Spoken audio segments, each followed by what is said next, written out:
Good morning and welcome to day 8 of the Transform Your Life in 15 Minutes. My name is McAdams and we're going to do 5-minute exercises on all three of the mind, the body, and the soul. And if this is your first time joining me, I'd like to welcome you to the challenge. And if you've been around, I'd like to welcome you back to the challenge. And I want you to understand again that remember, this challenge is not just for the morning. You can do it anytime. You have 24 hours in your day. Just carve out just 15 minutes for yourself, and I guarantee you'll transform your life. Now, for the mind portion of it, we're reading a book called Psycho-Cybernetics, and this is by Dr. Maxwell Maltz. And to get you kind of caught up with where we are in the reading, we're concluding chapter 2 today. It's not night. Maybe somewhere in the world it's night, but not here. But anyway, to catch you up to where we are today, this book is talking about the psycho-cybernetics. Imagine, if you will, a thermostat. And on a thermostat, you turn the temperature dial to 72 degrees. And this is in your house. And so throughout the day, the temperature in your house varies. It goes up, it goes down. But no matter where it goes, anywhere above or below the 72 degrees, the thermostat will kick on and it will bring the temperature back to the 72 degrees. So whether it means it has to turn on the heat or it has to turn on the air, whatever it needs to do, it's going to bring the temperature back to the 72 degrees. Well, we have a similar mechanism right here that we carry around with us 24/7 in our brain. It's called the servo mechanism. And it's our internal guidance system. And it's actually based upon our self-image. And what we've learned is that the self-image is, we develop this picture of ourselves from our memories and our past experiences, particularly in our childhood. And so whatever our self-image is, no matter what goal we set for ourselves, we may reach the goal or we may, have trouble reaching our goal, but what it's based upon is our self-image. So if you're saying to yourself, if you're always talking down to yourself like, I'm a failure, or I'm not worthy, or I just can't do this, those negative things that you're saying to yourself, they're all being imprinted into your self-image. So then that way, when you're trying to be positive, like let's say you're in a good mood, and you're trying to be positive, so you're trying to say, okay, I'm going to reach this goal, I'm going to do this, I'm going to eat healthy, I'm going to lose weight, or I'm going to get out of debt, or whatever the goal may be. I may want to just, get out of the bed. So you get all hyped up to reach that goal, and you activate your willpower, but it seems challenging and difficult, and the reason is because of your self-image. Okay, so that's what we've been talking about so far. We also learned that apparently the subconscious mind is known as a servo mechanism, and it's guided by and used by the mind, and it consists of the brain and the central nervous system. And there's actually two parts to that servo mechanism. So there's two ways that it works. The first way it works is when we have a distinct goal. So we have a target goal already set out. And so our service mechanism, that guidance system, will go directly toward that target. So in the instance I was just mentioning, we're going to lose weight. And then so you have a target that you want. And that's why, by the way, guys, that's why you can't say, I want to save money, or I want to have lots of money, or I want to lose weight. You have to be specific, because your target system, if you're saying I want to lose 10 pounds, it says, okay, I know what 10 pounds, so I'm going to go to that target, or my target weight is. Okay, so you need to be specific with your goals. So that's one way the servo mechanism works. The other way it works is if the target is unknown, then it's going to find it. Now, the example that was used in the book was a pen. And basically, in the dark, you know that there's a pen on your desk and you want to find it. So you're groping around in the dark because you can't see, and you're picking up different objects. But each object that you pick up, you know it's not the pen, so your hand kind of zigzags and moves over it until it finds the object of choice. Okay, so that's the two ways that our servo mechanism works. So it's very important, again, that we stay positive, not just because it's a good thing to do and a great place to be, but because it's imprinting stuff onto our brain. Now, we left off by talking about our brain, or our servo mechanism, if you will. And it is said that our stored information is not just limited to our memories and our past experiences. Okay, so apparently we have like one common mind, and it's as vast as the ocean, and this storehouse is filled with ideas and knowledge and power, and all we have to do is tap into it. So today I'm happy to announce that I've been talking a lot about the self-image, so now we're going to talk about a practice exercise in order for you to change your self-image, because guess what? You can do it. You can change your self-image. So we're going to find out how to do it today. So I hope you guys are as excited as I am. Okay, let's get started with the reading. Now, this is at the end of chapter 2, and it's actually a practice exercise, and it says, get a new mental picture of yourself. The unhappy failure type personality cannot develop a new self-image by pure willpower or by arbitrarily deciding to.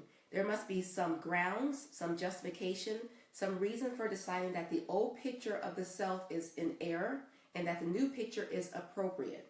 You cannot merely imagine a new self-image unless you feel that it is based on truth. Experience has shown that when a person does change his self-image, he has the feeling that for one reason or another, he sees or realizes the truth about himself. The truth in this chapter can set you free of an old, inadequate self-image if you reread it often. Gotta get the book. Think intently about the implications and hammer home its truth to yourself. Science has now confirmed that philosophers, mystics, and other intuitive people have long declared every human being has been literally engineered for success by his creator. Every human being has access to power greater than himself. Let me read that again. Every human being has been literally engineered for success by his creator. Every human being has access to a power greater than himself. This means you. As Emerson said, there are no great and no small. If you were engineered for success and happiness, then the old picture of yourself as unworthy of happiness, a person who has meant to fail, must be in error. And it tells you to read this chapter at least 3 times per week for the first 21 days to study and digest it. Again, it's give you things to do.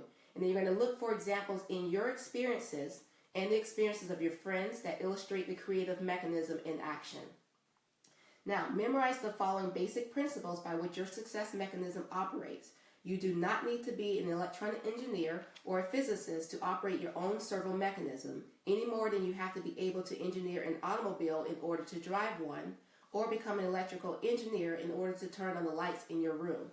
You do need to be familiar with the following concepts, however, because when you have memorized them, they will throw a new light on what is to follow. Number 1, your built-in success mechanism must have a goal or target. This goal or target must be conceived of as already in existence now, either in actual or potential form. It operates by either 1, steering you to a goal already in existence, or 2, discovering something already in existence. The automatic mechanism is teleological, that is, it operates or must be oriented to end results goals. Do not be discouraged because this means whereby may not be present. It is the function of the automatic mechanism to supply the means whereby you supply the goal. Think in terms of the end result, and the means whereby will often take care of themselves. Number 3, do not be afraid of making mistakes or of temporary failures.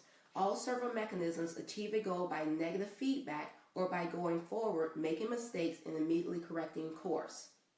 Number 4, skill learning of any kind is accomplished by trial and error, mentally correcting aim after error until a successful motion, momentum, or performance has been achieved. After that, further learning and continued success is accomplished by forgetting the past errors and remembering the successful response so that it can be intimidated. Number 5, you must learn to trust your creative mechanism to do its work and not jam it by becoming too concerned or too anxious as to whether it will work for you, or by attempting to force it by too much conscious effort. You must let it work rather than make it work. This trust is necessary because your creative mechanism operates below the level of consciousness and you cannot know what is going on beneath the surface. Moreover, its nature is to operate spontaneously according to present need. Therefore, you have no guarantee in advance. It comes into operation as you act and as you place a demand on it by your actions. You must not wait to act until you have proof. You must act as if it is there and it will come through. Do the thing and you will have the power, said Emerson. All right, so there you go. That's your practice exercise. So hopefully, and if you did not get that, please rewind. And because this will be recorded, rewind it and listen to that again because this is some powerful stuff. If you're just not joining me, I'd like to welcome you to the challenge. Now we're moving on to the second part, and this is where, I know we're done, I got you. This is where we're going to be doing some body exercises. We're going to be performing the yoga sun salutations. All right, I remember to leave my glasses here. Last time I was about to do the yoga, and I had my glasses on. I had to turn them off. All right, moving right along. Hi, Nisi. Good to see you. I see you, Nisi. All right, we're walking down the hall of positivity. Guys, always surround yourself by positivity. Your environment is very important. Hi, I can't see. It looks like, you know, I don't have my glasses on. I can just tell Nisi's picture, but hi. Thank you for joining me. We're moving on to the yoga portion. And immediately after the yoga, we're going to go into the meditation.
exercise. This is for the soul. We're going to be doing a 5-minute meditation.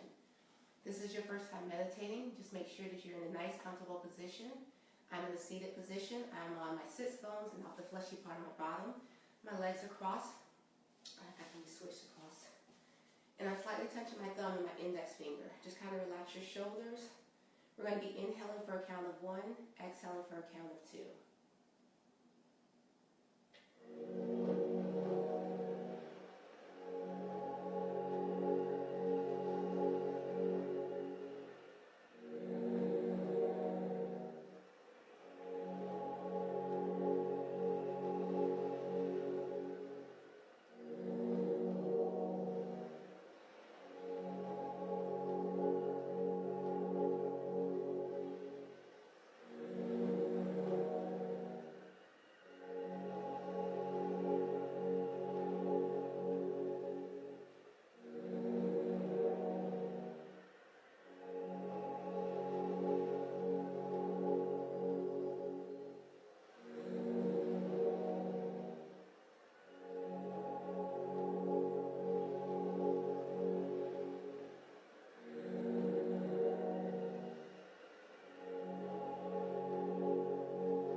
release, relax, refresh, and return.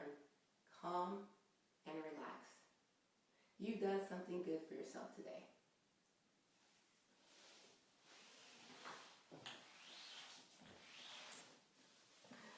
All right, that concludes day 8 of the Transform Your Life in 15 Minutes. Thank you, and I will see you again tomorrow. Bye.